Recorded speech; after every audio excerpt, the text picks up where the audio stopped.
Right, guys. I'm playing War Robots on Steam Deck, and I'm playing War Robots on Steam Deck. I'm using Ultimate Performance as my power plan, and I'm using Ultimate Performance as my power plan. I'm using DS for Windows for mapping the gamepad. So if you're wondering how I got the gamepads to be mapped, then the program it's a third party program that I'm using to map the gamepad on the Steam Deck. So if you're wondering how I'm getting the gamepad to work, I use the mapping tool called DS for Windows. So I'm just telling you now that if you do connect your DualSense controller, it will work. It will work. It will work with the Steam Deck, and it will work in War Robots. The only thing that may not work properly is the fact that the abilities for your robot.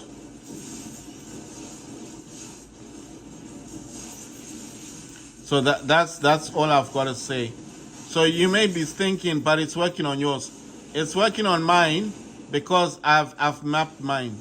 So that's why I'm saying that do not take what I'm doing on my Steam Deck to be like a direct result that automatically you're going to get the same type of gameplay on your Steam Deck. If you do not map your Steam Deck, you may not get the same results. That's what I'm trying to say. So it's all dependent on what you're doing and how you playing, how you're using your Steam Deck. You see, I'm under fire from a wow. I was taken out. Right. So what I'm saying basically is the basic fact that I'm using a DualSense controller on this Steam Deck does not automatically mean that now you can use your DualSense controller in the same way that I use mine. So what I'm trying to say is that if you do not map your gamepad, your DualSense, there is no way for you to actually get those functions. There's two ways of doing this. Like I was saying, if you've got a Steam operating system Steam Deck, then you can just go into the game and you can actually create a profile for that game, save it on the Steam community, and save it as your mapped gamepad. You can actually save it as your own gamepad control thing scheme. So you can. What I'm saying is, you can actually save it as your own scheme on the game. So basically, what I'm saying is that there's distinct advantages of doing this on the Steam Deck, as I will let you know. Wait, can I jump in quickly? Made it just in time. So the advantages of doing this on the Steam Deck are the basic fact that you can save it on the community, so you can actually share this with the rest of the people that play War Robots on the Steam Deck. So what does that mean when it goes to the community? When it goes to the community, basically, it just means when you save this on the Steam community, guys, what happens? I'll try and say this in the simplest way. What happens is basically,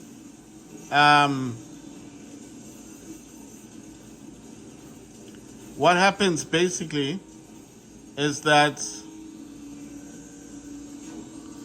when you save this on the Steam community, what happens basically is that sorry, I'm just trying to concentrate on destroying that Titan. When you save this on the Steam community, what happens basically is, when you save this on the Steam community, what happens basically is the fact that other people, like I was saying, other people that play this game will be able to use the same presets that you use on War Robots. So what are the advantages of that? You may have client members that like the way you play your game. Maybe you communicate with them. You ask them what kind of because on War Robots, I know you can communicate with your client members, right? So let's say you're talking to your client members, you're talking to them, and you're saying to them like, "How come your gameplay is so smooth, so good?" And you can say to them, "Oh yeah, you know what? I'm using a gamepad." And they're like, "Oh, really? So how you doing it?" And you can say, well, you can give them examples. If you've got a Steam deck that's already on the Steam operating system, you can actually create a mapping within the game. Inside the game, you can go into the game and create a mapping, and you can name it whatever you want with your name on it, and you can actually share it on the community for Steam for that particular game. And if it's popular enough, you will be voted on. If people like the mapping you've created, it will be voted on, and eventually you may see that 1,000 people voted for your mapping, and that's pushed you up the ranks. Like, it just means everyone's using the mapping that you use on the game. So you become kind of popular on that community. Like, this guy knows how to make a good mapping. That's the advantage of using Steam to create the mapping. The other advantage is if you don't like your own mapping, but you do like someone else's, you can actually apply it to your Steam Deck for that game and that game only. And every time, even if you exit the game and you play something else and you've got a different mapping for that game, a different controller setting for that game, and every time when you come back to the game that you've set with not your profile but someone else's gaming setup on that game that you're playing, it will apply that mapping. Like, I mean, how your Steam Deck plays the game, or maybe the way the DualSense is, how you use a gamepad in the game. You understand? So the distinct advantages on Steam are: one, you get to share it in the Steam community; two, people will vote to see if your mapping is good; and three, if it's really good and people have voted on it a lot, you'll be pushed up the ranks on the community. So if someone else had 10,000 votes and you get 11,000 votes, your mapping with your name, because you can put your name on that, or your signature, or your player ID, you can put that on, will be pushed up the ranks on the Steam community. You may become popular within that community for the game that you're actually playing. Popular based on the fact of your mapping. So if you don't know what mapping is, for example, maybe in the game, certain games, if you press up, it will do something in the game. Maybe you found a different way, and instead of using up, you use the left D-pad. And then what you do is you can save this mapping.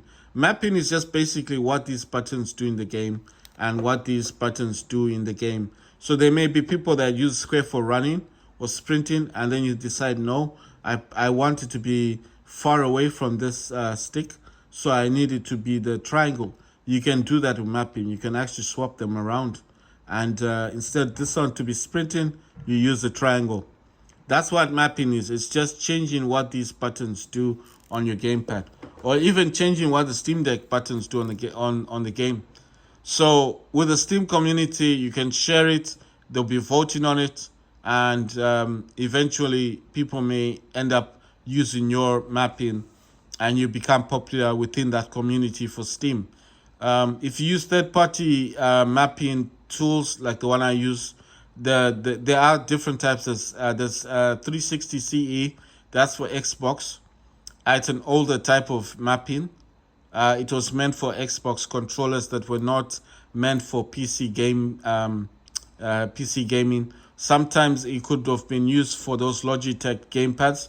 Logitech makes a lot of PC gamepads, and maybe you've got a Logitech gamepad. It's not an Xbox, but you wanted to use it for an Xbox controller. In a PC game, you could download. It's called 360.ce. It is an emulator for Xbox gamepads. It basically can change that Logitech gamepad into an Xbox gamepad. And basically, when you're playing the game on a PC, it doesn't see it as a Logitech. It'll see it as an Xbox gamepad. The other mapping tool you could use is Xinput. Xinput is a program that does the same thing as DS4 Windows. The other one you could use, the other one you can use would be, I'm trying to think. Yeah, the DSX, the one that Steam sells. Steam does have a mapping emulator called DSX. So if you've ever heard of DSX, it's sold, it's a developer that sells his mapping tool on the Steam Deck. It will allow any gamepad to be recognized as a PlayStation gamepad or as an Xbox gamepad. And it's called DSX. And it's sold on Steam, on the Steam store, on this Steam store for $4. So it's quite cheap now. When it first came out, it was $5. I bought it at $5. I don't regret buying it. I'm just saying when it first came out, it was $5, but they've since reduced it to $4. Yeah, the other mapping one you can use is called RE REWASD.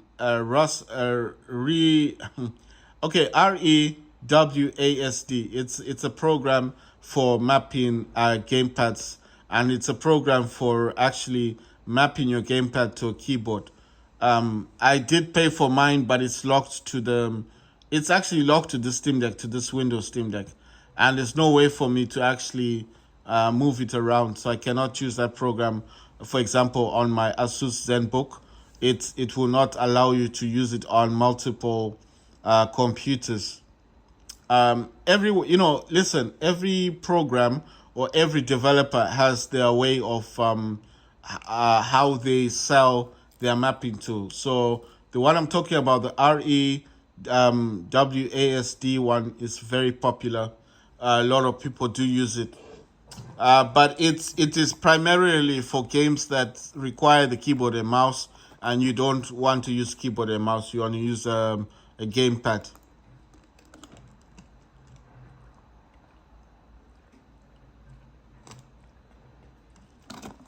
So I know what you're thinking. Why don't you use that one and not DS4 Windows? Well, for one thing, you need to pay for that one. It's not free. When you first download it, it'll give you a few days to use it for free, but only as a trial. It's on a trial, yeah? So you get like your first 3 or 4 days or your 1 week on it. I don't think it's a week. It's like 3 or 4 days using it, and it's very convenient because it will change your gamepad into a keyboard mouse. You know, it mimics. It's like DS4 Windows, but it's much better. It's better looking. It has more combinations that you can do on your gamepad as well. Like if you click on the sticks, if you like clicking on the sticks, you can put a combination on those sticks as well. It's got dead zones. You can actually eliminate dead zones in your profiles for any game you want to create on any computer you use. So even on the Steam Deck. It also costs above 20. I think it's like $20 just to buy the program, and the program will only last 1 year, so it's not permanent. You know, it's not like a permanent thing. It's not like you buy it and that's it. I know they do say the forever thing. They might say $7, you buy it, and then you just getting a version of REWASD. I don't know how to say it correctly, but it's you're getting a version of REWASD program. And then if you pay the full $25, they'll say it's like a permanent thing. But I don't think it's permanent, because every time when you use it, if you want to, you can buy profiles for games as well, and you can use it on that program, the one I'm talking about. And you can buy profiles for PUBG, you can buy profiles for GTA 5. And what happens with the profile, once you buy it, you download it, and then what you do is you can add that profile to any game, the game that you're playing on your DualSense. And it's got more controllers than DS4 Windows. So I mean, it does offer a lot for the price, but I just didn't like the fact that I already paid for it and I couldn't use it again, you know? So you've got to be careful with some of these programs, because once you buy them, okay, once you buy it and it's installed on your Steam Deck, it will be installed on the SSD. So, for example, let's say you decide one day, oh, I want to upgrade my SSD. You remove that SSD, right? Let's say you didn't clone it. If you cloned it, I don't know if you would keep the program. But let's say you didn't clone the SSD, you just swap it out for another SSD, you upgrade your Steam Deck, and then you go back into that program thinking the license key that you used on the other SSD will be exactly the same, and then it blocks you and tells you that you have to purchase it. That's the issue for me basically. I didn't clone my SSD. I paid the $7. Luckily, I didn't pay $25, but I paid the $7, and it bored me so much that I just left it alone.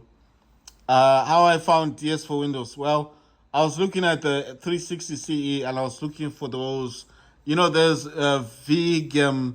I was looking for a VGAM, VGAM program, because some of these require those. I think it's called a HID, the HID program, and the VGAM bus driver, which is these are drivers you need for them, for those mapping, some of the mapping tools to work. And I was looking for one of those, and then I stumbled upon DS for Windows, and ever since I've been using DS for Windows, I like it. It's free. It's not like DSX where you have to pay $4. It may not look as nice as DSX. DSX is much more simplified. It looks better, and it will work on your Steam Deck. But because I just prefer using DS for Windows, I've stuck with it. So that's why I use DS for Windows. I've used different. I know you're probably thinking, "Wow, you've used different types." I use different types of mapping. I didn't like the others. I like DS4 Windows. That's why I stick with DS4 Windows. Right, guys? It says win 3 battles, got 1 left. Participate in 6 battles, got 3 left. Gain honor points, 2,500. I've got 519. So that probably means I need 2,000 more honor points. How do you get honor points? Well, honor points will come in form of you getting into the top place. Like if you come out 1 of 3, like the first, second, or third, then you get honor points. The other way you can get honor points: capturing beacons, destroying robots, destroying titans, helping out your squad. So if the game notices that you're always helping out, you're capturing that beacon, you're helping your teammate. Like it doesn't say you get an assist, but if your teammate has been attacked and you come in and you start attacking that robot, you will get honor points. So it's just basically you participating in games and helping your squad out to win. Okay? Capturing beacons. If you're not much of a face-to-face player, you don't want to fight, you just got low keys, you just want to capture beacons, it's fine. Capturing beacons, because that's you want to win the game. So capturing beacons will get you honor points. If you're like me, you just like the face-to-face, you like destroying the robots, destroying titans, helping up the squad, you'll get honor points. Right, on the daily it says win 8 battles, I got 2 left out of 8. Capture beacons, I've got 15 out of 18, I got 3 left. Right, so at the moment I'm just following these tasks because it hasn't given me an overall task to do. The event task hasn't started yet, so I just figured I'm not just gonna sit and not do anything. I do want to play the game. Like I said, I do enjoy playing this game the most, but the one I am playing at the moment, more than any other game, I am playing Modern Warfare. So for example, I'm just playing Modern Warfare the most. So I'm not trying to say anything bad. I'm not saying that you guys should be like me and only play War Robots. I'm playing War Robots because I enjoy playing it. Okay? So if you enjoy playing War Robots, then you play War Robots. But I'm not going to say to anyone, stop playing your favorite game and play games because I'm telling you to. No, I'm not saying to anyone for them to stop playing the games they enjoy. I'm just saying basically, if you have games that you like playing, then play them. I'm not saying anything else other than that. right? The robots that I'm trying to get basically in the workshop right now, guys, I'm trying to get Eojin. Eojin robot, what he does is he breathes dragon breath. He has fire and he can carry 2 heavy weapons.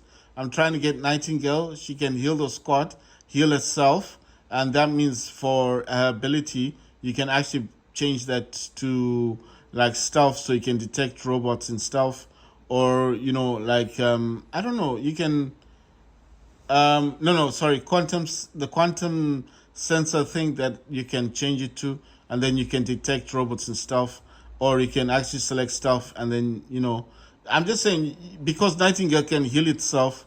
It's a robot that heals itself, and it can heal the squad. You don't need healing again for its ability. You can change it to something else. Leech has the same ability as Indra and can carry 4 medium weapons. If you don't know what Leech is this one. Blitz can carry 4 light weapons, and Behemoth can carry 4 heavy weapons, and Phantom has the same ability as a Scorpion. It can teleport to the enemy and teleport away from the enemy. The only difference I said between this is the Phantom, guys. That's a Phantom. And if you don't know what a Scorpion is, a Phantom can carry 1 medium weapon and 2 light weapons. A Scorpion is this one. That's a Scorpion. Can carry 2 medium and 1 light weapon. Can also teleport. And I don't know if I've got a Leech. Sorry, not a Leech. I don't know if I've got a Phantom to show you guys. I'm not sure if I have one in my. I'm looking in my. This is my inventory. I'm curious myself. I don't think I've got one, but I don't have a Phantom. Why I'm trying to build a Phantom? Well, a Phantom, like I said, can teleport to the enemy. Well, you know the thing about Phantom. Phantom can't Sorry, I think I got it mixed. Phantom cannot teleport to the enemy. What Phantom does is that Phantom can it leaves its ability be in a spot, and then it goes towards the enemy, and then it attacks the enemy, and then when it needs to get out of that zone that it's been attacked, that's a Phantom. This is a Phantom. What the Phantom does is when it uses the ability, it doesn't teleport. What it does is it uses its ability. You go towards that robot, you do a face off for a little while, depending on your weapons, because this one's good. It carries 1 medium, 2 light. And then as you're causing your damage, if you get overpowered for whatever reason, as long as your ability is still active, you can teleport back. So you cannot teleport to the enemy, but you can teleport back to the place where you left your beacon. And then the one that can teleport to the enemy and come back is Scorpion. This one. This one carries 2 medium and 1 light. And this can actually teleport to the enemy and teleport back. But its ability needs to be active when it does that. So that's the differences between Phantom and a Scorpion. This Scorpion can teleport to the enemy within 350 meters and teleport back. But a Phantom needs to use its ability someplace, and then it runs off to do its face off, and then as long as the ability is still active, it can teleport back. You understand? So it's not a definite, like to say, you've got a Phantom, so automatically you're going to be able to teleport to the enemy. You may not be able to teleport. The only differences would be that you can. I don't know. It's like, okay, so my Evero now is level 7. Scavenger Data is level 7, and the other Evero is level 6. I do want to upgrade this to a level 7 as well. I need 37 platinum. I got 14. Why am I doing this? Well, because look, if I take you to my other Kraken Indra, this one, okay, the Kraken Maja is only level 3, but the 2 Fraggles are level 7. And let me see where the other, this one, the Aether's got the other Vidrus. That's level 3, that's level 1, right. Wait, let me swap this one for a second. I like it when if one is slightly higher than others, to actually put it on the bottom, because look, when I'm looking at it, it makes more sense for me. So and I'm looking at it says level 3, and then it says the Karura Lance is level 1, and the other Vajra is level 1. It just makes it easier for me to look at. So basically, I'll run down what these other Titans got. This Titan's got a Cyclops. Like I said, Cyclops can target robots even if you're not targeting them. It's like automatically targeting those robots. It's very good, the Cyclops. The crates, these ones are like machine guns. They cause dot damage. This Baloo Luchindor's got a Basilisk. That's a Baloo Basilisk, and it causes dot damage. That means when it fires on the enemy, it causes dot damage, and it will cause damage over time. And then the lanterns, these when they're firing on the enemy, they actually block the aiming of that enemy. And let's see, let's go to this one. This Kraken Indra has got a Kraken Mahu Vajra. That's a level 3. And the two Vajras are level 7. And these have, the only way I can explain the effect that these got is like a shotgun weapon. It fires it fires like particles. It's the same thing like the Evero. The same way Evero fires is the same way that the Vajras fire. It's I always say they look similar. The only one that doesn't look similar is the Kraken Maha Vajra, the darker one, because this one does produce like a black smoke when it fires its weapons. This Scavenger Hemmendale has got 4 lanterns, so that basically means all of these lanterns are just going to be targeting robots and titans that are trying to aim at it, and it blocks the firing ability. With this Karura Aether, I'm using 2 claves, and the clave is basically a cannon. The first time it fires, it's got high capacity. The second time it fires, the capacity gets greater. And then the third time it fires, it's got more capacity. So let's say it starts from 100% to 200% to 300%. But on the 4th and the 5th, it needs to it's got a cooldown period. So it basically needs to cool down. Cinder is like a fire weapon. It just creates fire right around this Titan. So if you get a Scorpion attacking you and you can't see the Scorpion for whatever reason, the Cinder will make short work of the Scorpion. It causes a lot of damage because it's fire. With this Sharingan's got Veron, and Veron is exactly the same as Evero. When it fires those particles like shotgun.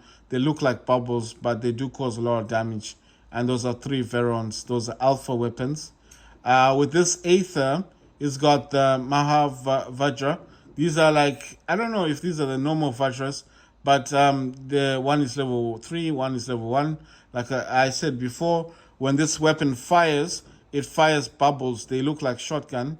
The Karula Lance, this lance, I think is the same as the clave.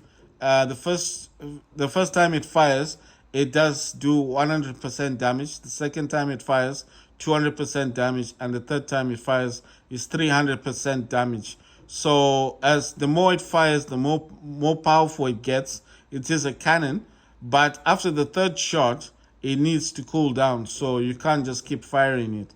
But like I said, the first 3 shots will cause a lot of damage. It is a cannon, basically. With this one, this is a Stellar Sirius. And with this one, I've got 2 lances. So the lance and the clave.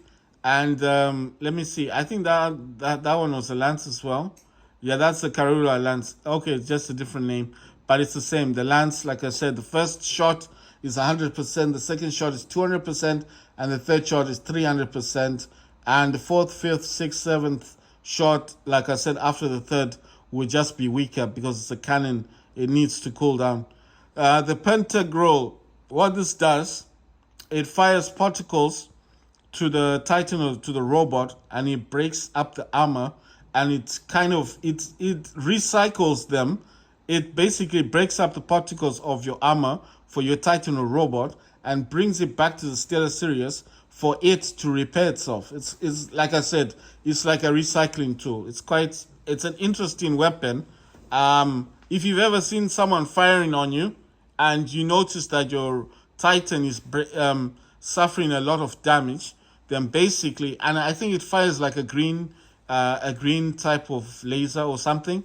If you see that your Titan's suffering a lot of damage by getting hit by the other Titan, and you're wondering what weapon he's using, he's probably using a Pentagrow. So that's what this does. It's like a recycling weapon. That's all it does. It breaks down your armor around your Titan and it brings it back to this weapon and it starts to repair itself. So that's why I said it recycles.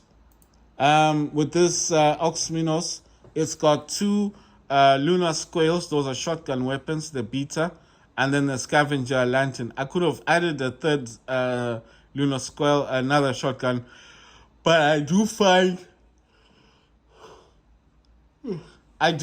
that the Lunar Squale, I don't know, it's I just don't like using it as much. But I mean, I did put them, but I do have a third one, and I'll show you now. You see, I can actually make it three, and I've got another Cinder, another Cyclone. But I just figured, like, if I ever used it, I would just like it to have the blinding, because this one, the Scavenger Lantern, will actually blind or disrupt what that robot or Titan is doing. So if it's trying to fire on you, it won't be able to fire on you because the Scavenger Lantern blocks it. So that's why I like having that. And then with this Hemindar, this is the last Hemindar, it's got 4 lances.